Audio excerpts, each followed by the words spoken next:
Bonsoir à toutes et à tous. Merci beaucoup d'être là ce soir pour ce 3e jour de la semaine anniversaire des 15 ans de l'Institut d'études avancées de Nantes. Pendant une semaine, on se réunit, nous, la grande communauté de l'Institut, et on accueille tout le monde avec plaisir autour d'événements qui nous permettent de célébrer 15 années de résidence ici à l'Institut, 15 années qui nous ont permis d'accueillir plus de 350 chercheurs et chercheuses en sciences humaines et sociales, en littérature, en arts visuels, ici dans les murs de l'Institut. Ça vibre un peu quand je parle, je ne sais pas si c'est OK pour vous. Ce soir, nous accueillons Muriel Pic dans le cadre de notre soirée de célébration de la promotion 2023-2024 qui s'est déroulée toute cette année. Ce soir, après 7 heures que nous allons passer ensemble avec Muriel, nous aurons donc la soirée de clôture de cette résidence. Et la semaine prochaine, nos chercheurs et chercheuses repartiront dans leur pays, les uns et les autres. Vous avez des portraits qui sont affichés dans le hall pour pouvoir faire connaissance avec eux si vous ne les avez pas déjà rencontrés. Je m'approche un peu de la lumière.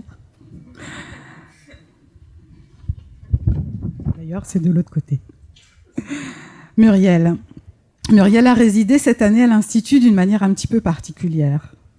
C'est un format d'accueil qui a été élaboré avec la Maison de la Poésie de Nantes, que nous remercions ici très chaleureusement pour cette collaboration fructueuse. On espère que d'autres collaborations seront possibles.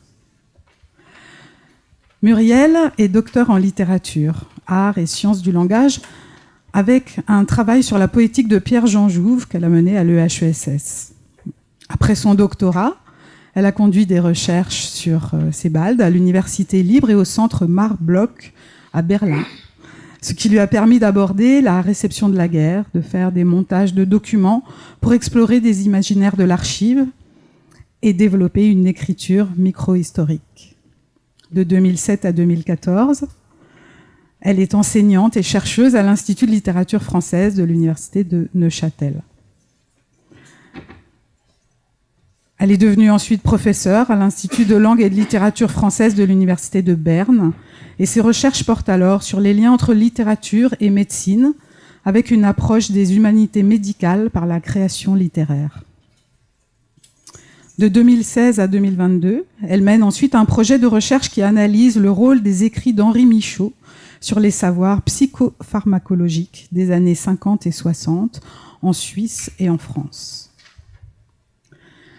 Muriel Pic est aussi habilitée à diriger des recherches.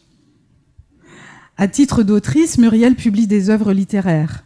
À partir d'archives, elle développe une forme poétique, l'élégie documentaire. Parmi tous les ouvrages qu'elle a publiés, dont certains sont accessibles à l'entrée de l'auditorium, il faut mentionner le petit atlas des pleurs écrit à 4 mains avec Anne Weber. Il s'agit d'un jeu de pistes, tissage de mémoire, chant funèbre, montage, au final un atlas des pleurs comme une méditation sur les violences, la disparition et la remémoration. À l'Institut d'études avancées de Nantes, Muriel a été cette année une résidente enquêtrice.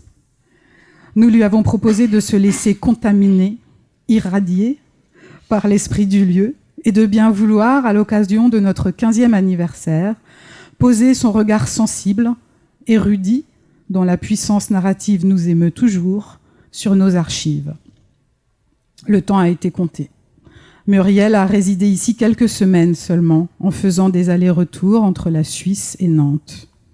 Pourtant, elle a saisi, en passant du temps dans notre local d'archives, en visionnant, en écoutant des traces de nos activités, en s'inspirant de la vie du lieu, des histoires qui s'y racontent, une impression.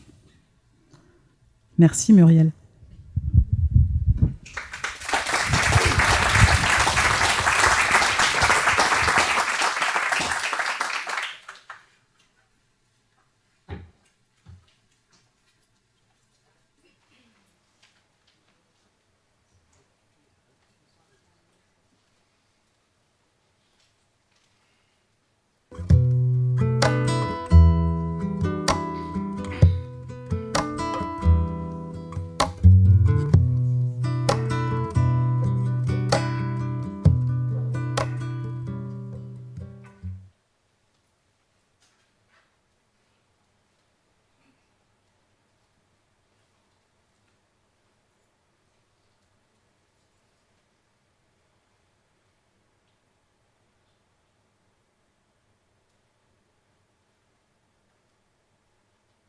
Je ne cherche pas à résoudre des problèmes, c'est-à-dire à fournir des solutions à des problèmes, mais au contraire, à construire des questionnements qui aboutissent à des problématiques vraies, au sens non pas de la production de vérité, mais au sens de l'efficacité de la démarche scientifique. The project for me was very important because it tries to look at the idea of trust and business practice in India historically. Now, one might wonder why the idea of trust and reciprocity. There are two reasons that drew me to this particular project. One was that we have not really conceptualized the idea of trust in business, particularly in the informal sector. Et puis, l'entreprise, c'est une innovation très récente à cette échelle-là. Je rappelle que la loi Le Chapelier a interdit les associations. Mais la société anonyme était une association suspecte. On ne pouvait fonder, dans les premières années du XIXe siècle, une société anonyme qu'avec une autorisation préfectorale, après qu'il avait été démontré que l'objectif n'était pas immoral. Un travail de relecture et d'interprétation de l'architecte actuel que je suis à l'architecte de son temps que Vitruve était. Tel point qu'aujourd'hui, il y a tout un tas de dispositifs technologiques qui sont conçus et fabriqués pour, par exemple, des morphologies occidentales. Par exemple, l'eye tracker, quand on capte un mouvement des yeux, on a un problème avec les populations asiatiques parce qu'elles n'ont pas la même forme d'yeux que nous, donc on ne peut pas capter leur mouvement des yeux parce que la technologie n'est pas développée. We've had other bouts of automation, but this is really quite different. And we don't even know what to expect, but people do say now that, at all levels of work, we are going to not need humans anymore. So what does that mean, for instance? This is something that I'm moving towards. And I would say during this year, I thought a lot about this at the UR. This larger project works on, focus on the figure of the crowd in modern Chinese literature, intellectual history, and political thought from the first half of the 20th century. So I study the process, I study the ways in which the crowd, or 群众 in Chinese, became an urgent object of psychological investigation, aesthetic representation, and political investment. La Russie se pose aux États-Unis, elle se pose aussi aux pays européens, à l'Union européenne, notamment la France, qui est en quelque sorte, c'est une répétition de tout ce qui se passait au XIXe siècle. Dans une moindre, c'est moins dramatique. C'était au XIXe siècle, c'était moins dramatique qu'aujourd'hui, parce qu'aujourd'hui on parle de la guerre. Et il s'agit de vie de gens, de milliers de gens. Mais au XIXe siècle, déjà, la France et la Russie étaient les concurrents principaux dans cette région proche-orientale, en Syrie, Palestine. Aujourd'hui, les biens culturels, la propriété intellectuelle est devenue l'un des champs de bataille les plus disputés qui soient. Prenons un cas tout simple, une musique qui a été jouée, une tradition qui a été récitée depuis des temps immémoriaux par les pygmées Babanzele de la République centrafricaine, se retrouve aujourd'hui chantée, disons d'abord, enregistrée par des anthropologues, des ethnologues français, déposée au Musée de l'Homme, et cette musique est reprise par un chanteur américain, Herbie Hancock, qui en fait une musique extrêmement appréciée sur le marché occidental, qui en fait un succès planétaire et qui en fait des millions de dollars. Et aujourd'hui, traduction, utilisation des langues africaines comme langue de création, comme langue de science, comme langue de philosophie. Par conséquent, ce qui fait le lien entre les différents domaines dans lesquels je m'investis, dans lesquels je mène des recherches et j'écris, c'est ce concept de traduction. Et c'était à la fin du 19e siècle qu'on a découvert notre empreinte digitale comme comme moyen de l'identification. Et on a, pour la première fois dans l'histoire, dans notre histoire, on a commencé à utiliser notre corps humain, notre corps biologique comme preuve de l'identité humaine. Le thème sur lequel je travaille actuellement peut être classé peut-être dans les études sur la mémoire de l'esclavage, qui est en vogue depuis quelques années. Mais j'ai fait le constat suivant, que toutes ces études sur la mémoire de l'esclavage sont axées sur la traite négrière et ses conséquences actuelles.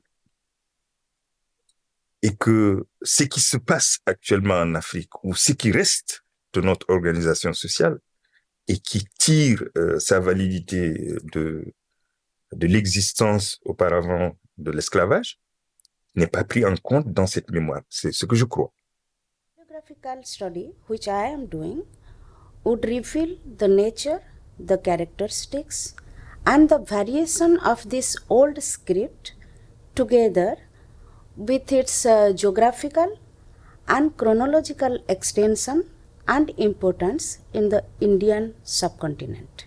Mon projet, il a pour objectif de montrer l'importance des courants platoniciens marginaux, à savoir les oracles chaldaïques, l'hermétisme et les gnosticismes, dans le développement de ce qu'on appelle la tradition platonicienne. Il vise en fait à renouveler les thèses actuelles sur la naissance du néoplatonisme et les concepts de médio et de néoplatonisme. J'ai travaillé sur j'ai reconstitué un phénomène de prophétie, voyance, médiumnité en Italie du Sud, et notamment en Calabre, concernant des femmes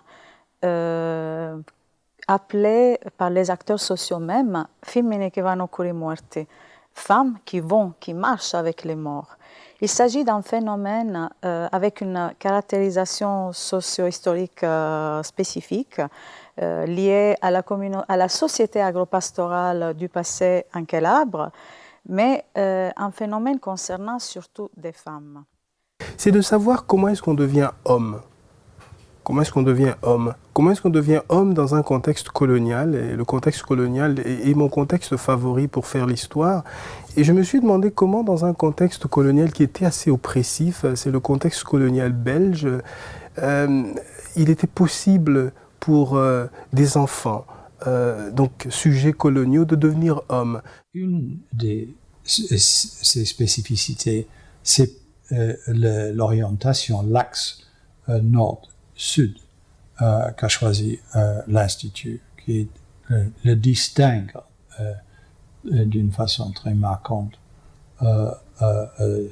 des autres institutions, les institutions, disons, cousines, où la plupart des chercheurs viennent ou de l'Amérique du Nord en général, ou de l'Europe même. Il y a une certaine présence, mais c'est une présence un peu marginale, un peu faible des chercheurs provenant des autres continents, effectivement. Mais ici, on a été absolument, comment on dit ça, on est dans un milieu où prédomine quasiment des gens venant des autres parties du monde. Et ça, c'est très enrichissant.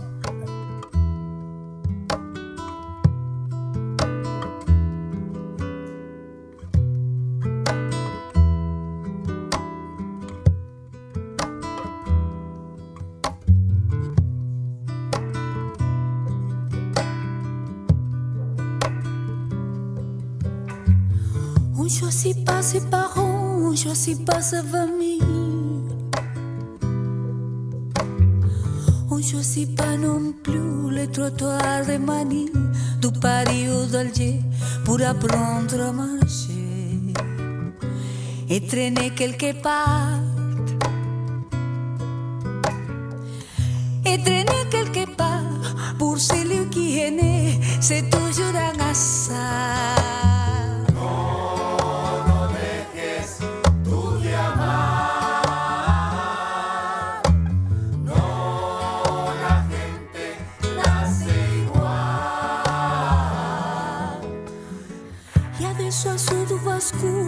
pensa sul passage. Il savait son ornith qu'elle rentre de voyage ou qu'elle restait chez sous. Il savait son l'ourson et traînait quelque part. Et traîner quelque part. C'est parti quand on veut, revenir quand on part.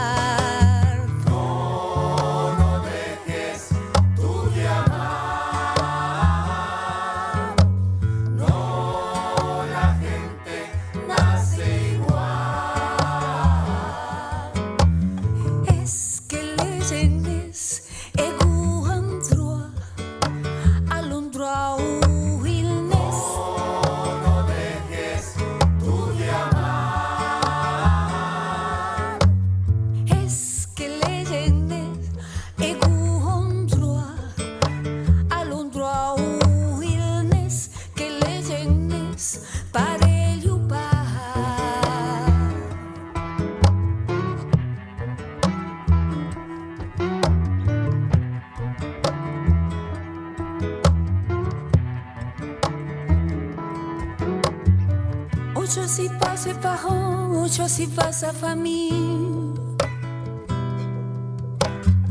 Mucho si pas non plus les trottoirs de Manille, du Paris ou d'Alger, pour apprendre à marcher. Je suis né quelque part. Je suis né quelque part. Laissez-moi ce repère où je perds la mémoire.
Orientation de l'Institut de recherche de la bibliothèque de l'Institut Warburg à Londres. Alors aujourd'hui, c'est pas un séminaire comme vous en avez complètement l'habitude, même si ici j'ai l'impression que les habitudes on les bouscule quand même, hein, que c'est un peu une des fonctions aussi de cet institut. Donc je vais vous présenter l'état d'avancement du projet et la manière dont j'ai travaillé, c'est-à-dire un petit peu méthodologiquement, ça se passe de cette manière-là. Je suis arrivée aux archives, j'ai repéré un motif, je vais vous expliquer pourquoi. Ce motif, c'est l'orientation. Et à partir de là, j'ai mobilisé, avec ce que je suis, avec ce que j'ai fait comme recherche, toute une bibliographie que je vais vous présenter. Donc c'est vrai que c'est un motif très fort qu'on retrouve dans les anciens logos des archives, c'est-à-dire la carte inversée nord-sud, qui venait en fait illustrer le penser autrement, donc le déplacement du point de vue. Je regarde le monde non plus du point de vue occidental. C'est pour ça que les chercheurs qui viennent ici viennent surtout du continent de l'Inde, de l'Afrique, de l'Amérique latine, avec souvent des questions, des sujets de recherche qui sont liés à ce que moi j'appelle des formes informelles de savoir, des modes informels de savoir. Le nouveau travail, la nouvelle phrase qui vient comme ça illustrer la démarche de l'Institut qui a incorporé bien évidemment les questions écologiques, habiter le monde. Et il me semble que la question de l'orientation fait justement le lien entre penser autrement et habiter le monde. Je voulais essayer aussi de travailler à la fois sur un régime de continuité et de rupture toujours entre l'archive et l'actualité et maintenant. Je voulais essayer aussi de travailler à la fois sur un régime de continuité et de rupture, toujours, entre l'archive et l'actualité. Je voulais essayer aussi de travailler à la fois sur un régime de continuité et de rupture, toujours, entre l'archive et l'actualité. Et maintenant. De travailler à la fois sur un régime de continuité et de rupture, toujours, entre l'archive et l'actualité. Et maintenant. Et maintenant, je suis P. Et maintenant, je suis P. L'impulsion est à l'initiale. P comme possession, pluriel et poussière, comme passante et plusieurs. P comme présidente du colloquium des preneurs d'astres, une conversation entre initiales. Je suis un lieu de passage pour des pensées sur l'intelligence d'orientation. Je suis le médium. Je suis possédé du désir d'expression. Je vais tout articuler. Personne ne va me ménager. X. N'être plus que ça, ce qui agrippe, ce qui envahit, ce qui est agrippé et possédé. Où suis-je? H. C'est une mantique naturelle. Elle interprète les émotions qui surgissent en nous, celles qui se déchargent d'une manière totalement incontrôlée dans le rêve, l'ivresse, l'extase et qui appellent l'interprétation. P'. Les preneurs d'astres sont un peuple dont la science n'est pas seulement rationnelle. Ils tiennent leur nom de l'astrolabe. C'est une communauté qui jouit d'une intelligence d'orientation hors du commun. Ils ont développé de multiples ruses, dispositifs et méthodes de perception pour lire les signes de la nature, donner à tel mouvement, telle forme, une direction, une raison d'être et une présence sensible. Les preneurs d'astres savent lire la carte du ciel tout autant que les livres, mais aussi les rêves, le bruit du vent, les rivières, la forme des nuages et les constellations. La première des facultés est chez eux l'imagination qui rend la pensée poétique, plastique, partageante, liante. Les preneurs d'astres sont des philosophes, des poètes, des oiseaux, des saumons, des autochtones, des magiciens, des enfants, des savants. Ils font parfois des conversations collectives afin d'envisager des questions de politique du savoir pour leurs institutions. X. Où suis-je? Je ne sais plus où j'habite. Je ne sais plus comment habiter, je suis désorienté, je suis dépossédé, je suis l'inconnu qui part, l'inconnu qui vient, je suis le terme à résoudre dans l'équation écologique, je suis la fête, l'enterrement, la révolution. Je suis ce que personne n'a jamais vu, je suis la peur, je suis la joie, je suis hier, aujourd'hui et demain. Je suis la pensée sans abri, je suis le désarroi de l'humanité et ce qui l'a fait espérer. Où suis-je? V. Un peu de méthode. Les conversations gagneront à suivre le principe suivant. Ma pensée se transporte quelquefois hors du globe de la Terre, et j'observe le mouvement des planètes comme si j'étais dans le Soleil. Je peux ainsi les comparer au mouvement que je vois de la Terre et avoir de ces derniers une connaissance nouvelle. Ce n'est pas un point de vue astrologique, mais astronomique, une prise de distance tout à fait saine qui demande seulement un peu d'imagination. W. Pour les humanistes de la Renaissance, la magie occupait dans l'ordre des savoirs une place équivalente à celle des mathématiques. L'astrologie comptait parmi les disciplines scientifiques au même titre que l'astronomie. Cette alliance est pour la connaissance non seulement un fait de tout temps, mais un fait nécessaire. Pourquoi y renoncer actuellement? La connaissance véritable n'est-elle pas l'ajustement de deux logiques antithétiques? La première qui, comme les mathématiques, construit l'espace de la pensée, la distance entre le sujet et l'objet, au moyen de la conceptualisation qui établit les distinctions, et la seconde qui, comme la magie, vient précisément détruire cet espace en rapprochant et en reliant l'homme et l'objet. X. Je suis l'esprit qui lie et l'esprit qui sépare, la raison et l'imagination. Je sais ce que je suis, mais je ne sais pas où je suis. P'. Il y a deux formes d'intelligence. L'une est rationnelle, l'autre d'orientation. On n'a pas l'habitude de la désigner comme ça. On parle plutôt d'irrationnel, de mineur, d'informel. On ne parle même pas vraiment d'intelligence, la faculté de comprendre, mais de sensibilité, d'imagination, de perception. Ah, il faut être habité par le démon obscur d'une science innommée pour y arriver. P'. Définissons davantage cette science qui s'oppose à la raison en utilisant cette résistance. X. Je suis ce qui résiste et ce qui s'abandonne, l'étreinte et le rejet, l'enlacement et l'étranglement. P'. La raison et l'imagination sont des planètes doubles. Elles tournent l'une autour de l'autre, elles sont en orbite perpétuelle, tendues l'une vers l'autre par l'attraction gravitationnelle. B. Laquelle est la planète? Laquelle est le satellite? Laquelle est la Lune? Laquelle est la Terre? Laquelle est Charon? Laquelle est Pluton? Laquelle est la servante? Laquelle est la maîtresse? Laquelle est la pauvre? Laquelle est la riche? P'. La science innommée est conjecturale, c'est-à-dire divinatoire. C'est la science des preneurs d'astres, leur intelligence et d'orientation. B'. On peut parler aussi de philosophie qui vient. Elle inclut les rapports spirituels et psychologiques qui se créent entre l'homme et l'univers dans les domaines où la connaissance n'a pas encore pénétré. Donc les disciplines mantiques aussi. Une philosophie qui n'inclut pas et ne peut pas expliquer la possibilité de lire l'avenir dans les cartes à jouer n'est pas une philosophie authentique. B. Vive la grande femme univers qui se donne à celui qui se laisse broyer par ses genoux. Voilà ma philosophie. P'. Une philosophie d'orientation est inquiète, comme l'amoureux ou l'amoureuse qui lit avec ferveur le visage de l'aimé pour y trouver une réciprocité. C'est une philosophie du désir. X. Devine où je suis. S'. On a besoin d'un éveil des sens, d'une érotique, pas d'une herméneutique. P'. Il faut savoir lire tous les signes. X. Tu veux dire que l'intelligence, ce n'est pas toujours interpréter, mais aussi s'orienter? Alors, dis-moi où je suis. W. Le livre dont vous avez besoin se trouve toujours juste à côté de celui que vous cherchez. G. Je suis obsédée par cette idée du hasard dans la connaissance et de la possibilité de le produire pour accéder à des savoirs inédits.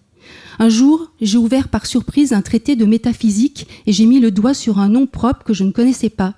Il m'a conduit à un ouvrage inconnu lui aussi, grâce auquel j'ai compris comment la colonisation justifiait religieusement sa violence en s'appuyant sur une lecture singulière de la Bible et comment l'éthique protestante du capitalisme faisait l'économie de penser la violence de la colonisation.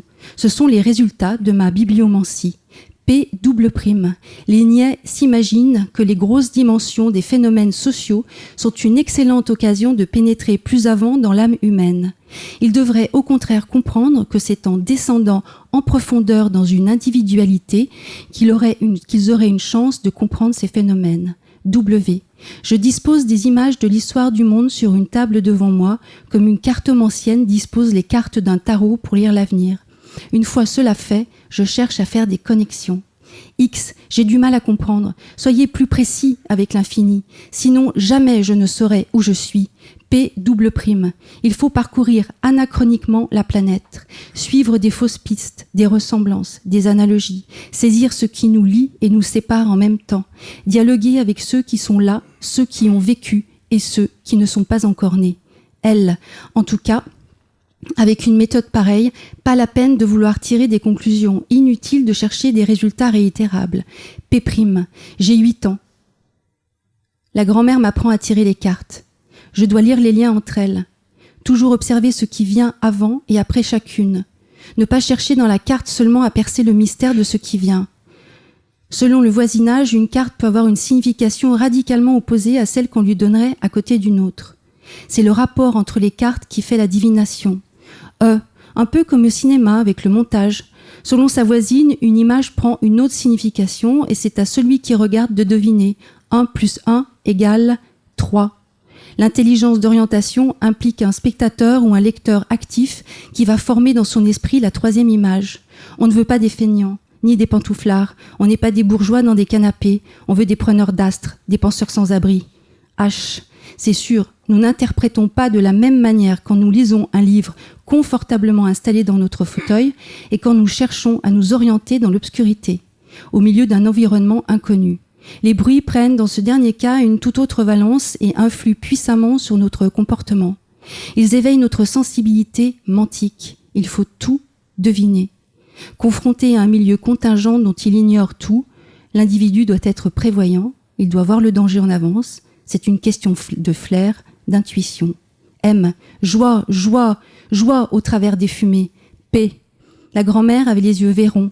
Non, P', pardon. La grand-mère avait les yeux vairons et la démarche altière. Elle avait ancré en nous la mélancolie des temps futurs et le goût du sexe. X, cool kiss with fuck and love with you, as forever maybe or not to be. Reader, lover, writer, oh yes, without anything else, just un, oh, oh, un, don't forget it, cool kiss with fuck and love with you. X', c'est vraiment désorientant. X double prime, dans ma culotte, il y a une petite grenouille qui pense à toi et qui fait croire et qui bave doucement. P', je vois leurs cuisses qui s'écartent dans la chaleur du beurre entre le persil et l'ail. En cuisinant, la grand-mère chantonnait. Te souviens-tu, Titine, lorsqu'il faisait froid, tu me tâtais la pine pour te réchauffer les doigts. On rigolait bien, avec des yeux qui roulaient sur les bords. Alors la grand-mère en rajoutait, contente de son effet, touillant dans sa cocotte et posant sur la table un Avera, un Abolo, une auge, un verre de rosé. Partez, doux zéphyr de mes fesses, allez vous poser sur les lèvres de ma maîtresse et dites-lui qu'en lui parlant d'amour, mon trou du cul lui envoie bien le bonjour. La grand-mère était une mère univers, une mère pour tous, sans tâche éducative à dispenser. Avec elle, nous étions tous sœurs et frères. Avec elle, jamais de péril ni d'hostilité. Seulement la confiance qui est le bassin des rêves et qui préserve l'espoir malgré les revers et en dépit du découragement. Elle faisait régner à la maison une forme d'anarchie heureuse. Sa présence avait pour nous, les enfants, quelque chose d'une magicienne qui faisait ressortir ce qui a trait à la créativité et à l'inventivité. C'était une preneuse d'astres, pour cette raison-là, pas seulement parce qu'elle était cartomancienne. C'était une preneuse d'astres comme beaucoup de grand-mères, en réalité. Sa maison avait un jardin potager avec des fleurs et un noisetier, l'arbre pour les baguettes des sorcières. J'y reviens souvent en rêve. Dans le jardin, avec mon petit animal au pelage léger de barbe à papa, on savait bien que penser le sexe, c'était penser la mort. Et pendant les jeux métaphysiques, les yeux de mon petit animal devenaient 2 trous noirs. C'était un preneur d'astres, celui-là. Son pelage était doux comme de la soie et je le malaxais. La chose morte que je sentais en lui s'animait et circulait de mes doigts à l'ensemble de mon corps, jusque dans ma tête qui se renversait en murmurant un nom. Une fois, nous fûmes surpris et ce fut comme une décapitation. Peu de temps après cela, mon petit animal disparut. Je n'ai jamais rien retrouvé de pareil. B', il est venu, autre et pareil. Avec lui, c'était autre et c'était pareil. Avec chacun, c'est autre et c'est pareil. Avec chacun, l'absence d'amour est autre et pareil. Je marche sous la pluie le long d'un cimetière en pleurant l'être dont je ne suis pas aimé. Et partout des oiseaux morts comme de mauvais présages. X. La nuit, je me réveille et l'espace tourne autour de moi. Je suis perdue et je dis à voix haute pour me rassurer. Où suis-je? A. La nuit n'est que l'ombre de la terre. Q. Les plus grands philosophes ont peur du noir. Rien d'étonnant à cela, car une fois privés des repères qui orientent une vision claire du monde, une vision en perspective, que reste-t-il? Des illusions, des fantômes, des fantasmes? Tout ce que redoute la raison pratique. Une fantasmagorie où règne l'intuition et le sens mystique. R. On conseillera donc aux enfants beaucoup de jeux de nuit. K. S'orienter signifie au sens propre d'une région donnée du monde, attendu que nous divisons l'horizon en 4 de ces régions, trouver les 3 autres, surtout l'Orient. Si donc je sais qu'il est midi, je regarde le soleil et je peux trouver le sud, l'ouest, le nord et l'est. Mais pour cela, j'ai besoin de sentir une différence dans mon propre sujet, celle de la main droite et de la main gauche. X. Je suis la gauche et la droite en même temps. Où suis-je? P'. On n'est pas sûr que les grands philosophes aient peur du noir. Ce sont peut-être des inventions de biographes. Certains ont trop d'imagination, d'autres consomment des stupéfiants, l'opium par exemple. Et à la fin, ils ne savent plus rien de leur gauche et de leur droite. K. Si un jour, par miracle, tous les astres dans le ciel ne s'orientent plus à l'Orient, mais à l'Occident, aucun œil humain ne remarquera le moindre changement. L'astronome lui-même n'y verra que du feu. Pour s'en rendre compte, il lui faudra jeter les yeux sur l'étoile polaire et sentir qu'elle n'est pas à la même place par rapport à sa gauche et à sa droite. X. La grand-mère est morte, il n'y a plus d'étoiles. L'enfance est dans la nuit, je ne sais plus où je suis. K. Il faut de l'ordre. Il faut garder l'ordre des objets dans la chambre du philosophe et de l'enfant pour qu'ils se repèrent dans la nuit. H'. Le désordre dans une chambre peut survenir à tout moment. Et personne n'est essentiellement doué d'orientation grâce à sa gauche et à sa droite. C'est l'hypothèse impossible d'un sujet sans monde. Ce n'est pas tenable. Le sujet est essentiellement doué d'orientation parce qu'il est dans le monde. M'. On ne peut pas mettre à distance le monde dans lequel le moi est engagé. est engagé. H'. L'intérêt de l'expérience d'être plongé dans le noir est justement cette saisie ontologique du moi comme sujet phénoménologique. B. Stop, un peu de bon sens. La saucisse commence où le cochon s'arrête. M'. La nuit n'est pas un objet devant moi. Elle m'enveloppe, elle pénètre par tous mes sens, elle suffoque mes souvenirs, elle m'efface entièrement. Je ne suis plus retranché dans mon poste d'observation. Je perds les limites entre le monde et moi. Je suis devenu la nuit. X et les aveugles. M'. Il était une fois une vieille femme, une grand-mère, aveugle et sage. Personne n'égale ni ne conteste la renommée que lui vaut sa sagesse. C'est une prophétesse de campagne. Un jour, la grand-mère reçoit la visite de jeunes gens, résolus à prouver que sa clairvoyance est une supercherie. Ils sont debout devant elle, l'un prend la parole. « Vieille femme, j'ai dans la main un oiseau. Dis-moi s'il est vivant ou s'il est mort. » La grand-mère est aveugle, elle ne sait rien des visiteurs. Elle garde longtemps le silence, si longtemps qu'ils peinent à réprimer leur rire. Et lorsqu'enfin elle parle, c'est d'une voix douce mais sévère. « Je l'ignore, dit-elle. J'ignore si l'oiseau que vous tenez est mort ou vif, mais je sais qu'il est entre vos mains. » H. La migration des oiseaux a depuis toujours intrigué les hommes. Les facultés d'orientation dont les migrateurs font preuve au cours de leurs déplacements démesurés, souvent à l'échelle du globe, sont stupéfiantes. L'hirondelle, familière d'une grange, revient dès le retour de la belle saison à l'endroit précis où elle a élevé sa nichée l'été précédent, et cela après avoir vagabondé à travers l'Afrique tropicale et atteint le cap de Bonne-Espérance. Un puffin australien décrit une boucle énorme à travers le Pacifique. Il remonte le long des côtes asiatiques jusqu'au détroit de Bering, puis redescend en suivant les côtes américaines avant de traverser le Pacifique en diagonale, de la Californie à la Tasmanie, où il retrouve son terrier caché sous les herbes folles d'un minuscule îlot désert. Et au cours de ces longues pérégrinations, ce sont les astres qui guident les oiseaux en route vers les terres chaudes des tropiques. La carte du ciel leur est parfaitement lisible, alors que la plupart des humains ne savent pas la déchiffrer. A'. Et que fais-tu de la migration des saumons? Comment s'oriente-t-il sinon par le flux des eaux? Le saumon du Pacifique est un poisson anadrome. Né dans des cours d'eau douce, il migre vers le large pour atteindre la maturité, puis retourne dans ces mêmes cours d'eau intérieurs pour frayer et mourir. Chacune des 5 principales espèces, saumon rose et koho, saumon kina, saumon keta et saumon rouge, a son propre rythme cyclique pour cette oscillation entre l'eau douce et l'eau salée. Les rythmes migratoires du saumon rouge sont les plus diversifiés du groupe.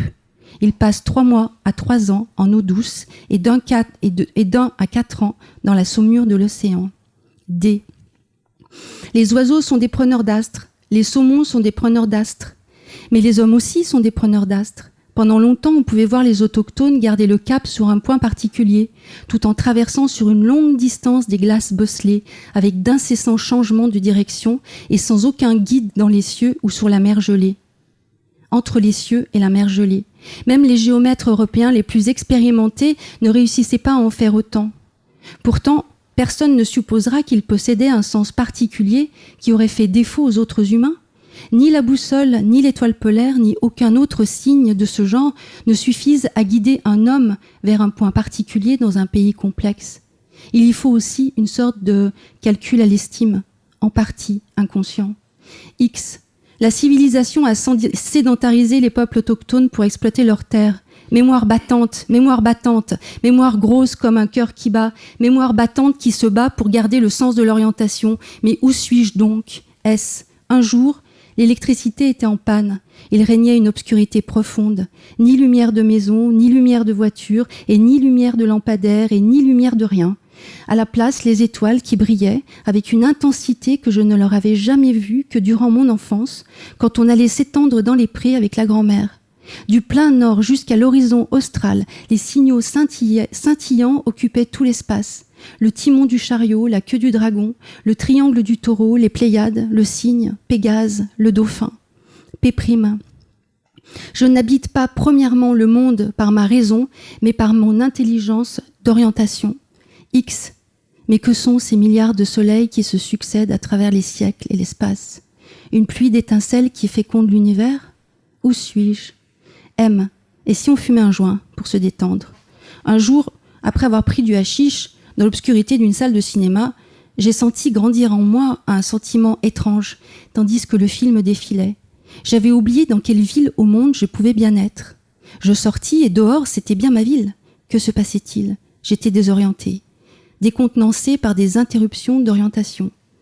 Il me fallait bien le reconnaître. Depuis ma naissance, j'avais passé le plus gros de mon temps à m'orienter pour me maintenir en état de connaissance de la situation toujours changeante. Voilà à quoi capitalement, prioritairement, s'occupe l'intelligence, non à des lectures, des études, des examens. Je n'en revenais pas. B. L'homme, l'animal, la plante, le minéral, tout a été emballé et expédié en rond dans un ciel vide. P'. La soirée avance. Les constellations brillent et rendent la nuit transparente. Un poète meurt avec sa jambe d'ivoire sous ce ciel immense et translucide. Demain, ce sera le banquet. Mais que disent-ils? Au cœur de cette humanité qui sans cesse roule vers l'enfer et vocifère, que disent-ils? Bestialité et déraison dans nos carcasses pleines de sang, que disent-ils? Exploitation et désordre, bas-fond et visage humain, que disent-ils? Au train où vont les choses, nous ne mourrons pas dans notre lit. Nos cadavres seront la pâture de tous les oiseaux du ciel et des bêtes de la terre. Il n'y aura personne pour les troubler, personne pour les chasser de nos viscères. X, arrête, j'ai envie de vomir. J'écoute mon corps et il me dit « Où suis-je » P'. La boussole s'enclenche quand il y a tempête sur la mer intérieure. S. Rien de plus immémorial, rien de plus archaïque que l'afflux des sensations corporelles. Souffrir, jouir, c'est ce que l'homme possède en commun avec l'animal. X'. Cette nuit, j'ai rêvé que la terre tournait et que j'avais la tête pendue en bas. X'. On raconte que quelques jeunes filles, parentes et amies, voulurent interroger la Lune avant de faire des projets pour l'année à venir. Pour cela, il fallait aller regarder son ombre à la clarté lunaire projetée sur un mur. Si l'ombre du cou est très longue, on vivra longtemps. Au contraire, si la tête est plaquée sur les épaules, le sort est jeté. Toutes les jeunes filles passèrent et semblaient avoir leur tête plantée sur un piquet, sauf une, qui tomba malade le lendemain et mourut en quelques semaines. S. La forme carrée caractérise les cartographies du ciel, constellations ou corps célestes. La première carte de la Lune mesurait 5 pieds sur 5 pieds. C'est une prouesse sélénographique. P'. Un oiseau gît sur le bord de la voie rapide, raide dans la durée nouvelle de sa fin. On dirait l'oiseau mort de Dürer qui s'étire dans la toile d'un bord l'autre, du bout du bec à l'extrême de la queue. Ce doit être un relié de l'ordre des coraciformes, comme l'alcyon, vulgairement nommé Martin Pêcheur. Celui-là, il fut un temps où on l'attachait avec une corde à l'entrée des maisons pour qu'il indique la direction du vent. Le cadavre se tortillait sans répit au bout du fil jusqu'à dislocation. Transformé en boussole, il indiquait la direction des vents qui sont aussi changeants que l'opportunisme des caractères de ceux qui veulent le pouvoir. J'ai lu aussi qu'on pouvait le vider de ses viscères, le faire sécher et le glisser entre les linges des placards afin d'éloigner les mythes et les esprits revenants. On a inventé pas mal de recettes avec cet oiseau-là. On a fabriqué aussi quelques bijoux. Dans la peinture de Dürer, j'ai l'impression qu'il a une paupière encore ouverte et qu'il me fait un clin d'œil. X. Mort ou vif, mais où suis-je pour finir? Regarde ton ombre, lève la tête vers le ciel, prends par l'esprit une étoile. La possession est terminée. Où suis-je est une question d'orientation et de réveil. Il est temps de nous réveiller. X. Je sais où je suis. Je suis maintenant. Je suis ici. Je suis toujours là où j'écris.